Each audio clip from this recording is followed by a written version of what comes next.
Hi, my name is Mike Langlois, and one of the things I'm really fortunate to be able to do is to go all across the nation and talk with people about the interface between technology and the mind and how we relate to each other. And when I talk about therapy and I talk about psychology, it often seems a little counterintuitive at first when people are thinking about technologies. But in fact, psychodynamic theory, the kind of theory that I'm really interested in, was an emerging technology that really borrowed from the technologies of the time. So for example, at the time that Freud came up with this, we were talking a lot about locomotion and steam engines. And so from that, Freud gave us the idea of the drives, this energy that propels us forward, something that we're not always conscious of, but that's always there, kind of like a steam engine. Fast forward to the 21st century, we're still learning about new and emerging technologies, and they have a lot of relevance to what people do in therapy and how people live their lives. One of the things that gets me very, very excited about the field of therapy right now is the form of play therapy using video games. Wait, now I know a lot of therapists out there are not big fans of video games. There's a lot of hype in the media about how video games cause violence, video games make us distracted, but actually there's a lot of research that supports the idea that video games are actually doing powerful, useful things in our brains. One of the things that video games and therapy have in common has to do with something we call the illusory attitude. And that's basically a fancy way of talking about a playful attitude.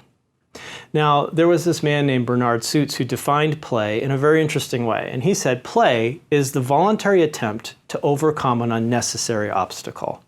Now that is a little complicated at first, but what it means is really best understood if I tell you about golf. Okay, so for example, if you were doing golf and you just wanted to get the ball in the hole, you'd get a really big hole and you'd drop a really little ball in it. You'd walk right over to it. That would be absolutely no fun, but that would be how you would do it most easily. So how do we make it fun? Well, we take the hole, we make it really small. We take the ball and you can't drop it in. You have to hit it with a golf club over a distance. Suddenly, we've put all these unnecessary obstacles in, and it's kind of fun. That's what the illusory attitude is. But what if I told you that video games actually can help you learn how to live life better? See, one of the things about video games in the 21st century is that not only are they meaningful in forms of art, but they're actually forms of social media. There are ways we communicate with each other. There are ways we understand shared experience. Video games have some nuggets of information that we can get from them. We apply the principles of mindfulness, of resilience, and of empathy, and they're all encoded in video games. Video games, like any form of play, both resemble reality, but they're different from it. You have to know that it's a game in order for it to be fun. So if there are things in the video game that you can learn, you can take it out of the game and into real life. The kids and some of the adults I work with often engage with each other while we're playing video games. And through that, we're exploring all sorts of things. But probably the most important thing we're exploring is how to deal with optimal frustration and how to deal with failure. Because here's a fun fact for you. 80% of the time you play a video game, you're failing at it. That's right, 80% of the time you're playing a game, you're either dying or falling off the cliff or just failing at whatever the project in the game is. And so what does it mean when somebody plays and fails and plays and fails and keeps trying?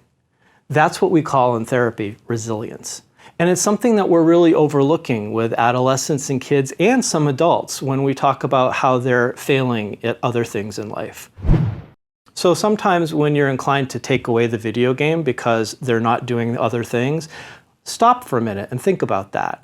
Because what if you're taking away the one thing that they've been practicing persistence and resilience, the one thing that they've been experiencing some sense of progress? You might want to think again before you tell them to turn that off.